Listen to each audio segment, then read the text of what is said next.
Welcome back ناظرین. اور زید صاحب آپ نے ہمیں واقعی بہت امیزنگ فیکٹس بتائے ہیں and I would like you to continue more and spread the knowledge. اور پلیز دیکھیے جیسے ہم نے بات آپ سے کہی کہ جو فنڈامنٹل اسپیکٹ یاد رکھنے کا ہے کہ پاکستان کے اندر جو خزانے ہیں وہ پاکستان کے شہداء کے، پاکستان کے عوام کے، پاکستان سے محبت کرنے والوں کے اور پاکستان کی ریاست کے ہیں. سندھ کا کوئی وجود نہیں ہے پاکستان کے علاوہ. بلوچستان سرحد، فرنٹیئر کشمیر، پنجاب، کوئی وجود نہیں ہے ہمارا اگر ہم جسم کے اعضاء کاٹ کے الگ کر دیں تو یہ ہم ایک وجود ہیں. اور جو شخص یہ بات کرتا ہے یہ میرے تیرے کی جھڑپ، صوبوں اور مرکز کی جھڑپ، آپ صوبوں کی آپس میں جھڑپ، شکلیں پہچان لیجیے گا، غدار ہیں یہ لوگ، آپ کی آبرو بیچ ڈالیں گے یہ. سر یہاں پہ آپ کو انٹرپٹ کروں گی میں. بتائیے کہ اگر اس طرح سے ہے، پاکستان کا حصہ ہے، ان کا وجود نہیں ہے پاکستان کے بغیر، پھر یہ بات شروع کہاں سے ہوئی، کیسے، یہ کس بیس پہ یہ لوگ کہتے ہیں؟ یہ وہی آرگومنٹس ہیں کہ جو مجیب الرحمان نے مشرقی پاکستان توڑنے سے پہلے دیے تھے. جی وہ یہی اعتراض کیا کرتا تھا کہ ہمارے پٹسن کے پیسے سے اسلام آباد آباد کیا گیا ہے، صحیح. ہماری پٹسن سے یہ پورا مغربی پاکستان ہے جو کما رہا ہے. غلطیاں کوتاہیاں ہوتی ہیں، جھگڑے ہوتے ہیں گھر کے اندر، بھائی بھائی بھی آپس میں لڑ پڑتے ہیں، لیکن جو گھر کو جلانے کی بات کرتا ہے وہ اسلام کا، پاکستان کا اور مسلمانوں کا اور ان لاکھوں لوگوں کا جنہوں نے اپنی جان مال عزت اور آبرو قربان کیے ہیں اس ملک کی عزت اور آبرو کی حفاظت کے لیے اور اس کی سرحدوں کی حفاظت کے لیے. یہ ان کے ساتھ بہت شدید خیانت ہوگی. ان لوگوں کو پہچانیے گا، جو کچھ پاکستان میں ہے وہ اللہ رسول کا ہے اور پاکستان کی امانت ہے. جی کسی نہ کسی ایک ذاتی صوبے کا ہے، نہ کسی ذاتی شخص کا ہے. بالکل. اور جو بات ہم نے کہی کہ یہاں یہ لوگ اتنے بدنیت ہیں کہ جب یہ صوبوں کی بات بھی کرتے ہیں تو ان کی نیت ناپاک ہوتی ہے. ریکوڈک کے اوپر کیوں نہیں بولے یہ لوگ کہ جب ملک کی آبرو بیچی جا رہی تھی، جب 200 ارب کا سونا اور کاپر یہودیوں کو بیچا جا رہا تھا، یہ بلوچ سب نیشنلسٹ اس وقت کدھر تھے؟ اس وقت کیوں نہیں انہوں نے شور اٹھایا اور آواز اٹھائی کہ بلوچستان کے حقوق بیچے چلے جا رہے ہیں؟ کیونکہ یہودیوں کو بیچے تھے نا، کیونکہ یہ خود بھی یہودیوں کے لیے کام کرتے ہیں لہذا چپ تھے، کیونکہ یہودیوں سے پیسے کھاتے ہیں یہ. لیکن اگر اسلام آباد، پاکستان کا مرکز، پاکستان کا وجود، پاکستان کی قوم اگر ذرا سا بھی کوئی حصہ اس کے اندر لے جو پورے پاکستان پر استعمال ہوتے ہیں پھر ان کو آگ لگ جاتی ہے.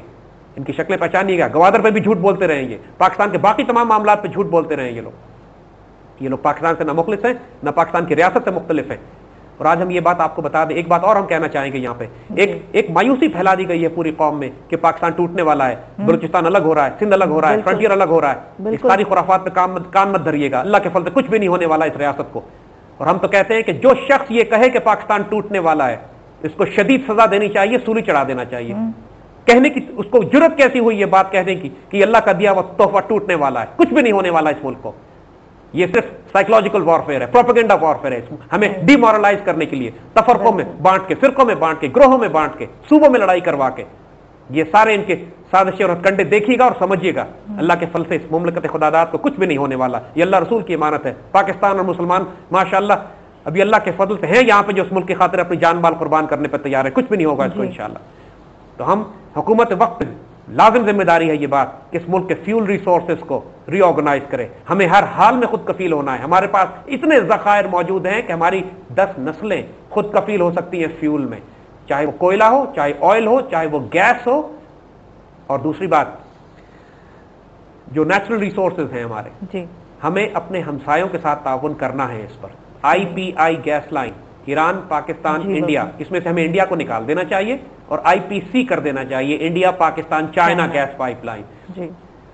اور ایران کے ساتھ ہم نے ابھی تک اپنے انرجی سیکٹر میں کوئی چیزیں ڈیولپ نہیں کی. ہماری سرحد اس سے لگتی ہے، ہماری ٹرانسپورٹیشن کاسٹ بہت کم ہے ایران سے معاملات، ایران سے گیس کو اور پیٹرول کو لانے میں. ایرانی پیٹرول پورے پاکستان میں فروخت ہوتا ہے اسمگل ہو کے. ہم اگر سینکڑوں ٹرک بھی روز ایران سے منگوا لیں تو ہماری تیل کی ضروریات اپنی سرحد کی پار سے پوری ہو سکتی ہیں.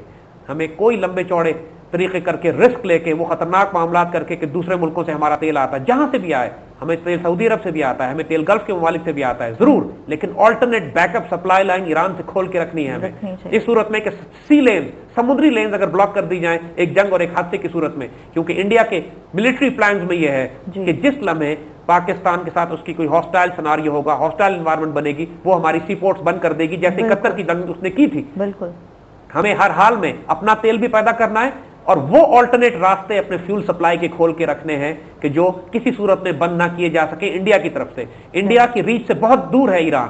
اور ایران سے اگر ٹرکوں کی سپلائی پاکستان میں آتی ہے تو ہم اس کو سیکیور سپلائی لائن کے طور پر استعمال کر سکتے ہیں. لیکن اگین پھر یہ بات آتی ہے یہاں پہ کہ لا اینڈ آرڈر کا ایشو کریٹ ہو جائے گا.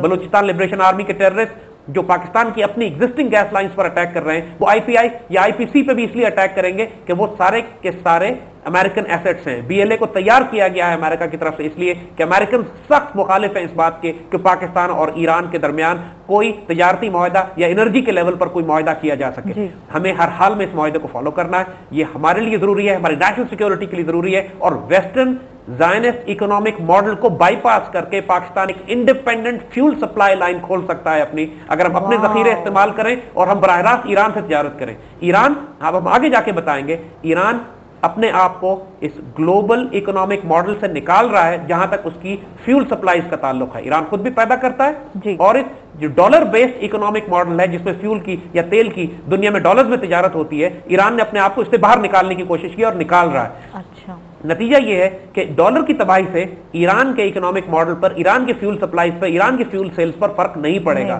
اور ہم انڈیپینڈنٹ ہو کے ایران کے ساتھ اپنا معاملہ طے کر سکتے ہیں. سو یہ ایک ہمارے لیے بہت امپورٹنٹ اپرچونٹی ہے کہ اپنی فیول سپلائیز کے بیک اپ روٹس تلاش کریں, لے سعودی عرب سے اور گلف سے, لیکن ایران کے ساتھ راستہ بھی کھولیں.